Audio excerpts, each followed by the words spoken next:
Hey friends, this is Waylon Lewis, and we are here to unpack a little bit about Will Smith, the slap heard around the world, toxic masculinity, our need to white knight or protect women as men, race, whether we should talk about this, how to talk about this mindfully, how to listen and learn from this. We're not just going for this because it's trending and it's on everyone's minds. We actually want to have a mindful conversation and learn from this. I think that's what was missing the other night is it was pretty intense emotionally, and then people started making memes out of it and having fun with it, and that seems pretty cruel. You can't really criticize Will Smith and defend Chris Rock and say, cruelty is fine, and then be cruel about it. That's just not a great takeaway. You can, of course, defend Chris Rock and criticize Will Smith. We put some thoughtful articles, including by Nicole Cameron, our co-managing editor on Elephant Journal. But I'm here to invite someone who I actually heard talking about this today, Jeddy, who will be a new to discuss this, because I asked him a question around race and discussing this Will Smith slap. Jeddy. Hey, Waylon, thanks for having me here, man. So cool. This is one of those rare moments where I appreciate technology. Same here, man. Yeah, we can just jump right into it, huh? Yeah. So I don't listen to many lives, frankly, and I saw you were on with your friend. What is it? What's his account? Kevin Crenshaw. I'm blanking on the name of his account right now, but Kevin Crenshaw, yeah. Something around mindful masculinity, and so Elephant Journal. I'm not sure, Jeddy, if you know Elephant Journal. Are you aware of it? Not much. Cool. Okay, so we've been around for 19 years. Millions of readers. We're independent, which is rare these days in the era of big tech. And we put up some articles about, trying to learn from this, have this be a teachable moment, because it certainly was very emotional to watch, and it was confusing. And in today's social media world, we all want to take sides immediately or have some kind of clarity. The heart guy, thank you. So, our take, I can't speak for Elephant because we're a big community of people with different views, but our take generally is like, what can we learn from this? So can you tell people a little bit about the work you do, give a little context, and then we'll jump in? Absolutely. Honored to be on here, man, and also grateful for the for the amazing technology we have these days to do this. My background is I've been involved in men's leadership work for the past 15 years. I am a rite of passage guide, and I specialize in men's initiatory experiences and leadership development. So this exact conversation is a conversation I'm in all the time, specifically on the men's side of things. And what I see happening is similar to what you identified, that as soon as there is a public event that all of us can formulate an opinion on, we want to speak our opinion out loud. And a lot of us want to have our opinion be heard and received so that it reinforces the way we see things versus coming at it with more of a curious approach. I would just say curious, because I don't think there's a right or wrong. It's just an openness to be in the dialogue of what do we see and what might I be missing? I really appreciate that, because I have honest confusion as a white male who is trying to do the right thing here. And a lot of our readers, we have a very diverse readership who is concerned with issues around equality and equity and justice, are saying basically like, shut up. Mhm. This is not a conversation for you. You don't understand this stuff. Mhm. And my response has been, on the one hand, again, not to take a side, right? Has been, I hear you. And, we need to be respectful about any kind of space we're entering into in terms of conversation, but you don't get more into sort of pop culture in an open way, in a mainstream way than the Oscars. And this was a moment as a man who has anger and a temper, and I'm Buddhist. I've worked with my anger and temper, and we all have anger and temper, either gender, uh, or any gender, I should say. You know, so how do we work with that? So this was a real moment where I certainly don't villainize my personal take, and I'd love to hear your take on my take. Um, is I don't villainize Will Smith. We have all lost our shit and acted in ways that we weren't, if we had hindsight, if we had a chance to do it over, one of the comments I appreciated was, man, if Will Smith could have gone up, grabbed the mic, and talked about alopecia and educated folks, honestly, Chris Rock would have put him in his place in a way that was uplifting instead of a bit violent. And another comment that really hit home was like, we can't let this incident normalize violence. So what is your take on, aggression and the emotionality around that we saw in Will Smith's acceptance speech only minutes later? How do we work with aggression in a way that is healthy? Well, firstly, I want to speak to the dialogue around who has permission to speak about different things, regardless of race, economic background, academic background, gender, any of these categories we can put ourselves in. Nobody likes to be censored. And I would say that entitled to have an opinion and to be able to comment and reflect on a matter. Now, does that mean that we also get to have openness for things we might not see? How can I learn if I'm not invited in the conversation? So that to me is just my perspective on it. Cause I've also had people message me, and I know that there's this narrative out there that, well, if I'm not black, if I'm not a black man or a black woman, then I shouldn't be commenting on this and having my voice contribute to the whole. Now I'm open to what I may be missing, but I think we all get to be a part of a conversation. Similarly to where, I mean, plenty of people had perspectives and opinions about Donald Trump, and not all those people were white males. So there's that piece that I'm very open to seeing what I might be missing, because I'm mixed race. I'm not black, but I'm mixed race, and so, and again, there's a lot. I guess there's just a lot of assumptions that go on out there. But so that's one conversation.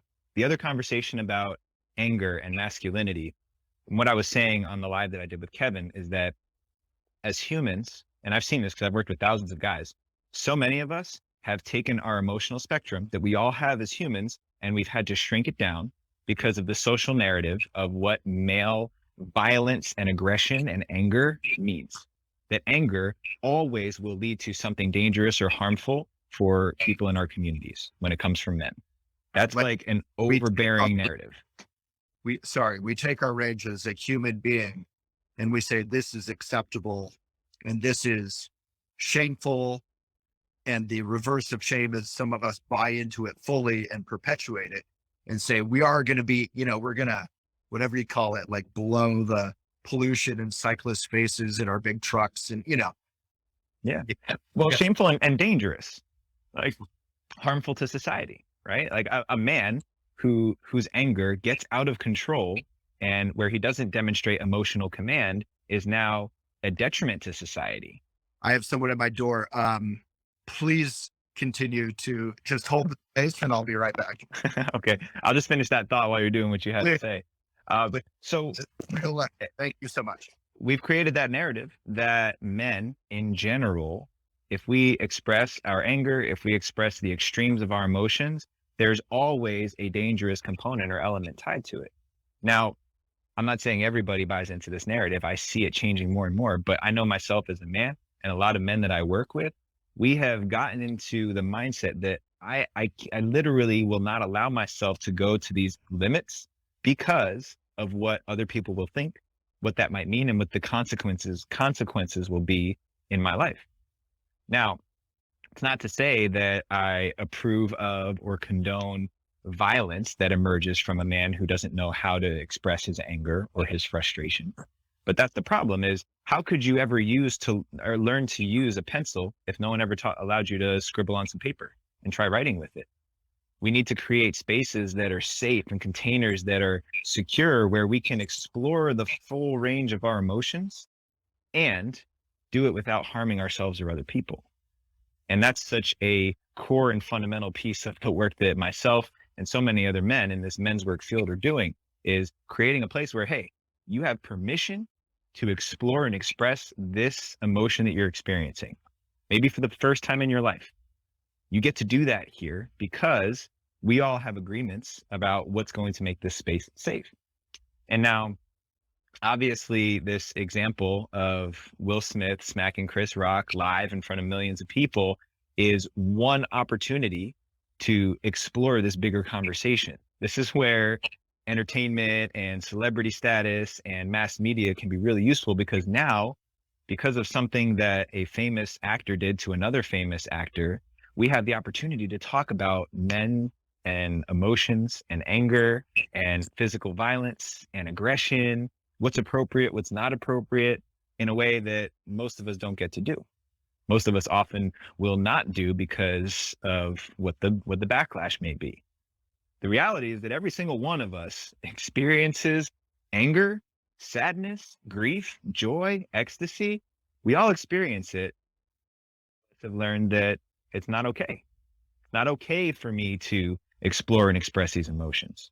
And Yeah, you're yeah, amazing. Thank you. Luckily, you do this for a living. I would guess. yeah, I do. I don't know if you heard any of that, but I'm happy to jump back in whatever part of the conversation is like. Yeah, no, I don't even mean to interrupt. I heard you on this conversation just a few hours ago, and honestly, I asked my questions, and I really appreciated your reply. And I think just, I guess what I would love to rehear, and maybe if people can be patient with me, I can sort of selfishly re-ask.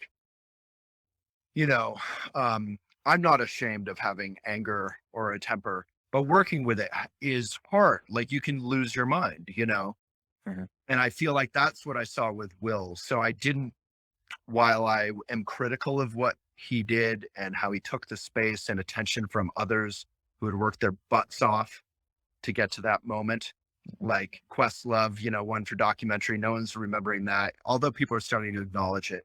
Um, it's easy to say, it's easy to prejudge others.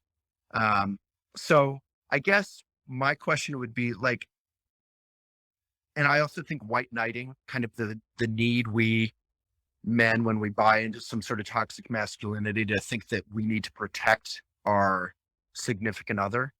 Mhm. I mean, Jada's clearly a powerful woman, and she can make her decision whether she needs to speak up or take some appropriate action. Uh, so I guess my question is, um, when you have a moment of temper, or when I do, how do you advise we work with it? But it's a very nuanced thing. I mean, there's a lot. It's like understanding what the source of it is. Where is that anger and aggression coming from? What is it? The impulse that you get. What does it inspire you to do? Does it inspire you to grab something and want to break it? Does it inspire you to want to hurt someone that you see as the source of why you're feeling the way that you feel? Ultimately, it's all leads back to a deeper self inquiry. Right? What is occurring within me? What is happening within me right now? I'm not going to pretend like I know what was happening for Will Smith, because that would be irresponsible for me to pretend like I know what's going on with somebody, especially without asking them. But for him to like actually ask himself what was coming up for him, it might have been that he was angry and frustrated about what Chris Rock was saying about his wife. It might have been something else entirely that happened 3 hours before the show ever got filmed, that came through as a really intense emotional expression. No matter what, we all get to look at ourselves and inquire, where is the source of this anger or rage coming from? What is it connected to? What's not being expressed in me? So And questions about it. yeah, asking questions about it, being more curious about it, having that dialogue with somebody else that's not just the voice in your head. Because we can feel crazy when I'm asking myself about where my anger is coming from and dismiss it, say, oh, put that aside. That's not legitimate. No, emotions are not rational, and they are legitimate. We got to experience them. We got to feel them to Oh, understand them. I love hearing that from a man. Yeah, It's such a taboo. It's not even taboo subject. It's like a subject that we think we know the answer to, and we totally. never are open or vulnerable enough to actually look at it in a brave way, ironically. Well, that's the thing. For so long, we've been told as men that we shouldn't have emotions when we all have them. Right. So we interpret that as, oh, now I have something inside of me that's not acceptable, so I need to hide it, number one. And then we've heard the dialogue, well, men need to be more in tune with their emotions. And so we need to be more expressive. So now we're trying to bring more of that to the surface. And there, lo and behold, there's consequences to that as well. Yeah. So to me, I use this terminology, having command over our emotions, because I can't control my emotions. Like if I'm feeling angry, it's because of my environment and circumstances. So what's the difference there? Control versus command. It's what I do when emotions arise, right? Emotions are going to happen. Anything could happen today. I might get a call that a friend of mine was in a terrible car accident. Boom. There's going to be an emotional response. What I do with that emotion is emotional command. So recognizing and identifying, oh, what am I feeling? I'm feeling scared and I'm feeling sad. Okay. What do I want to do with that feeling of scared and sadness? I want to connect with my community who knows this person, and I want to get more information. That'll help me feel a little bit more informed and also supported by other people who know this person. To me, that's command, that's choice. Yeah. When I'm talking about control, it's more of a reactive response to try and make myself feel better.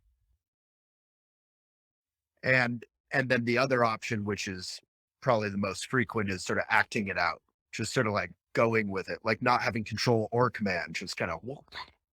Right. Yeah, that's another distinction. There's a difference between leading but after being informed by your emotions, and then also being led by your emotions. Right.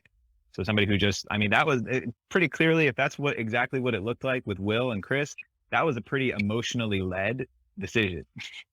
Is what it looked like, right? Like his emotions got heightened. You could see it in his face. You could hear it in his voice when he was yelling at him after he sat back down. That was clearly, he was clearly emotional. I know a lot of people want to say that wasn't legit, but I mean, it appeared like it was to me. I know these guys are actors, but it seemed pretty genuine to me. No, I mean, people love conspiracy theories. My basic response to that is like the emotion in his voice when he sat down was messy. And his speech, we all know Will is cool and calm and charming. His speech was messy. And if it were scripted, it would have had a scripted point to it. Like I think people were confused because they saw him smiling and laughing. My guess is he felt some sort of embarrassment or shame when he looked over and saw that his wife wasn't smiling and laughing. And then he felt like this urgent need to kind of like protect and make up for that gap. But I think what's important here is not that we live our lives vicariously through celebrities and like all subscribe to Entertainment Weekly. Like that's not the interest of Elephant. The interest of Elephant, and hopefully all of us watching, listening, and discussing this is, celebrities, like it or not, are kind of our modern Greek gods. And we learn from their example. We learn positive lessons. We learn negative lessons. And I think this is a real teachable moment that is actually a really valuable moment where you couldn't pick like a more confident and relaxed in his confidence, charming, like not a toxic masculine kind of cliche of a human being, more than Will Smith. And to see him go through this without defending or attacking him, just being like, what can I learn from this? For me, that's helpful. Yeah. Well, one of the things that we can learn is how much we elevate and amplify the lives of celebrities we see playing out before us. How many of us are navigating our own experience of life by watching what other people are doing? Just that so many people have an opinion about this one thing that happened this week. Amidst everything else happening in the world and in our internal worlds, we want to focus on this thing instead of what is this event and the way I feel about it say about me. Right. Yeah. And, I have two responses to that. I actually just an hour ago, I wrote an article like Things on My Mind. And the title of it is Things on My Mind Other Than Will Smith. Yeah, there you go. I've written articles this week alone. Like I live in Boulder, Colorado. Just 2 nights ago, I think it was 2 days ago, half of Boulder was burning from a wildfire. Thousands of people were evacuated. In December, more than 1,000 homes burned down. right here. Climate crisis, is pretty urgent. Obviously, we've all been reading and Elephant's been covering Ukraine and Russia, and there's, rape of civilians going on and murder of civilians and millions of refugees. Um, so but I do think to give this, my second reaction is to give this story some credence or to defend it is aggression and anger and temper and toxic masculinity and white knighting. This was my response to the comments saying, like, shut up. You're not allowed to talk about this. Was like, we actually want to, it's in all of our interest to encourage men to talk about and listen and learn and contemplate toxic masculinity and our white knighting and all that stuff. Oh, absolutely. Well, that's the only way that we arrive at transformation and change is if we support genuine, authentic inquiry. And if we're going to make people wrong before they even have the courage to say the thing that they've been thinking all along, we have to create that space. If we shut people down and say, you don't have the permission to talk about this, you don't have the authority to speak about this, then we're literally stunting the growth of humanity. And I say that with all the respect in the world for people who have a different perspective and understanding than I do. I want to hear those things because it makes me a more informed, more educated person. But I still get to decide for myself what I believe at the end of the day. We can all have our own perspective and opinion on it if we're willing to respect where everybody's position is. And to your point earlier, this isn't just a reply saying, no, white men get to talk about whatever we want and take No, of course not. It's saying white men and men generally need to enter this conversation and be able to listen and learn and also share. I think I don't let me put words in your mouth, but also share their voice and concerns and thoughts and confusion. Absolutely. To me, that's the only way that we come to some sort of understanding and having a conversation, which I was saying in the live that I did with Kevin.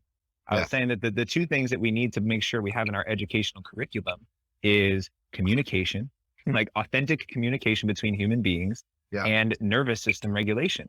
Because we are all just traumatized humans walking around on this planet, not knowing how to communicate and articulate that to each other, triggering each other in moments. And this is just another triggering moment that brought up everybody's personal traumas and narratives of how we are and how the world is.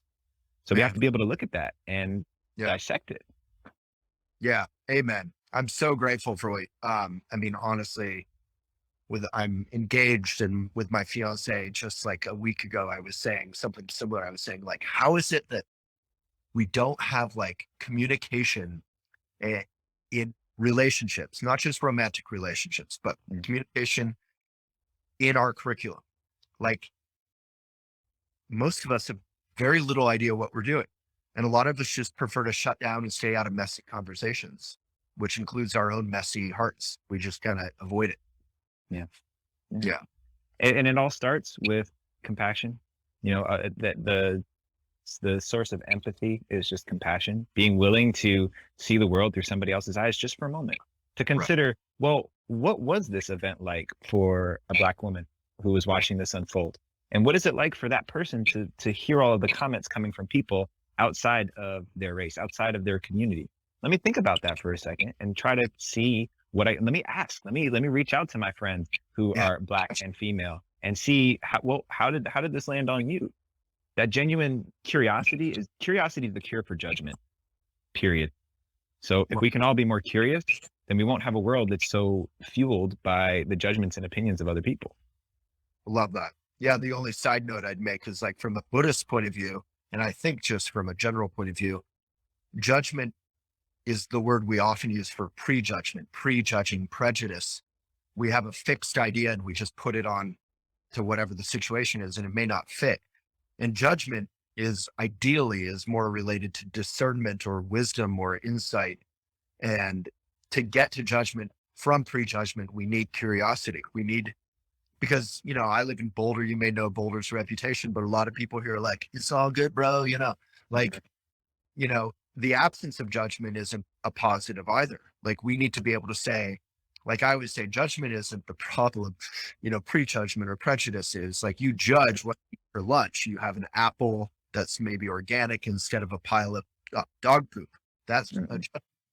prejudgment is like, you know, well, we're seeing lots of prejudice. I mean, I work on Twitter and social media all the time. We see prejudice just bandied about all day. Yeah. And there's another, so I studied ontological language from a man named Scott Cody.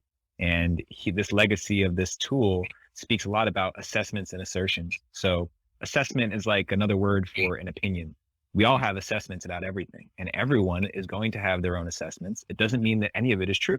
So if I'm meeting you and I say, hey, Waylon, I don't like the color red on you, and I say that, that's like the color red doesn't look good on you. That's an assessment. It doesn't mean that it's true. Yeah. But the way that we hear things, we sometimes interpret them as truth, depending on where it's coming from. So this is the problem. This is the challenge, I would say, with media and social media, is that so much of what's put out there is held as an assertion, a fact. Like the same thing as the sky is blue is the same thing as Waylon doesn't look good in a red sweater, right? Right. And being able to navigate those things and say, well, did I give you authority to make that assessment? Did you give me the authority to tell you what color you look good in or not? Is that something that actually is going to impact me and affect me? And I mean, this stuff goes really, really, really deep, but ultimately it's just a way of looking at how are we in relationship to each other and to the world through language and the things that we make assessments or judgments or prejudgments on, depending on whatever word you use. Yeah. So we can start viewing assessments or opinions as interesting information, Yeah. instead of as facts. Like the old chestnut, the old cliche quote, like, you're entitled to your own opinions, but not to your own facts. If you say I look bad in red, I'm not going to reject that out of hand. That's interesting. Maybe I can learn from that. Oh, maybe I look bad in red. Why did you say that? Mm-hmm. But it doesn't mean I have to agree, and it doesn't mean that it's true, but there's some germ of truth in there. There's maybe a little seed of information that I could be open to. Yeah, Bruce Lee, one of my favorite humans of all time. He said, observe everything, take only what is useful, and then make it uniquely your own. Oh, so good. So simple when he says it. Yeah, so good. I love it.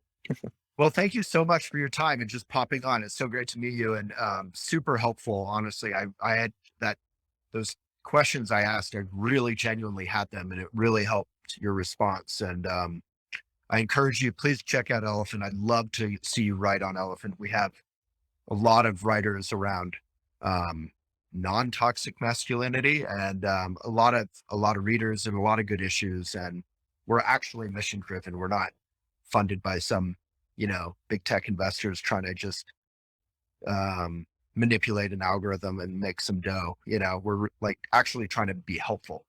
Yeah, well, I'm first of all, thank you for bringing me on here. I'm honored to be on here and to share my perspective. Would love to be in that conversation, and I have a lot to say about toxic masculinity too, and these words getting tossed around. I'm one of those people that always likes to pump the brakes and say, hey, what are we actually talking about here, and how are we approaching this? So I see a good opportunity to collaborate there. Amen. I look forward to that, because all buzzwords are helpful or they point to something, but you got to unpack them a little bit. Great. Good speaking with you, Waylon. Listening, it was fun.